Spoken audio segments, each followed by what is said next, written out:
Perhaps we need some outside universal threat to make us recognize this common bound.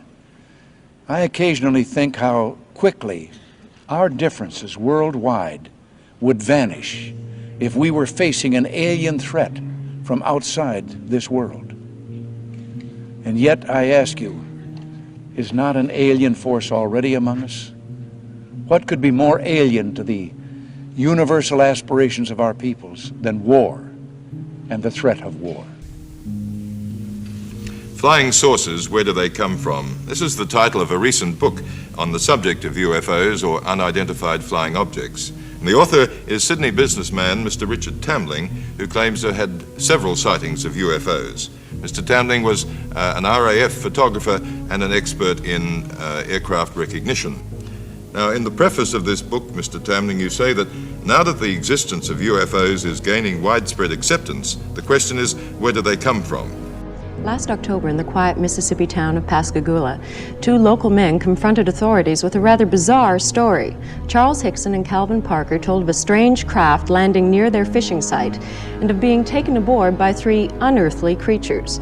The two men were questioned under hypnosis and lie detectors, but their story remained intact. I'm going to step off the limb now. That's one small step for man, one giant leap for mankind. Good evening. A flying saucer landing on the steps of Sydney Town Hall. Fact or fiction? Well, that scene was fiction from the ABC children's serial The Strangers, but there are some people who claim it's a fact that flying saucers have landed here. I guess that was when I heard it. It was some kind of zipping sound, and when I turned around in this area out here, about 40 or 50 feet out there, there was some kind of craft, you know. It looked like it's going to come right onto the ground. The blue light, it had blue flashing lights as it was, you know, approaching the ground, but then they went out, and when the opening appeared, some source of light came from the inside. It was just almost blinding. So I looked out the window at the top, and naturally I saw this object above. Tony, this is so great you can't believe it. I believe it, Charlie. Get ready, John. Look at it go, would you, Charlie? You got all your steering to get straight. Oh, this is going to be some kind of different ride. I think maybe I'd answer it this way. I keep, in my frustration sometimes, you know, actually, if you count some of the things going on in smaller countries and all, there have been about 114 wars since World War II.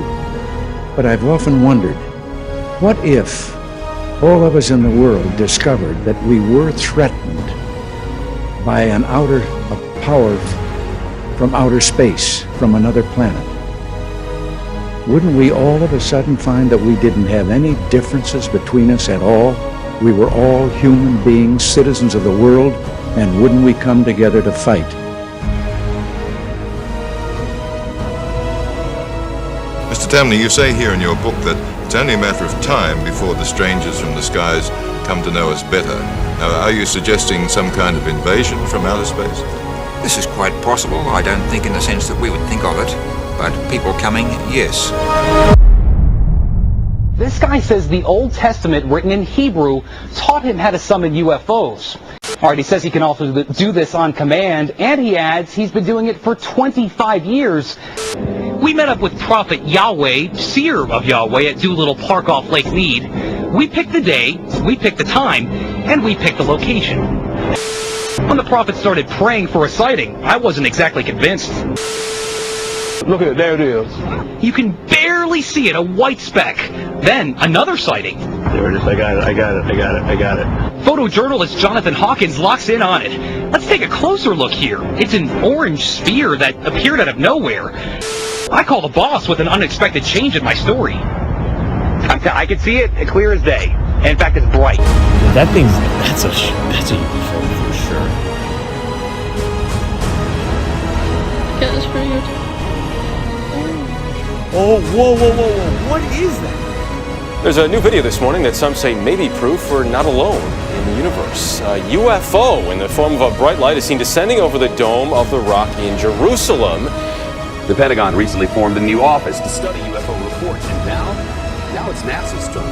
The space agency launching a new team to investigate who or what may be behind the Hippity hoppity, hippity hoppity, hippity hopping over hill and dale.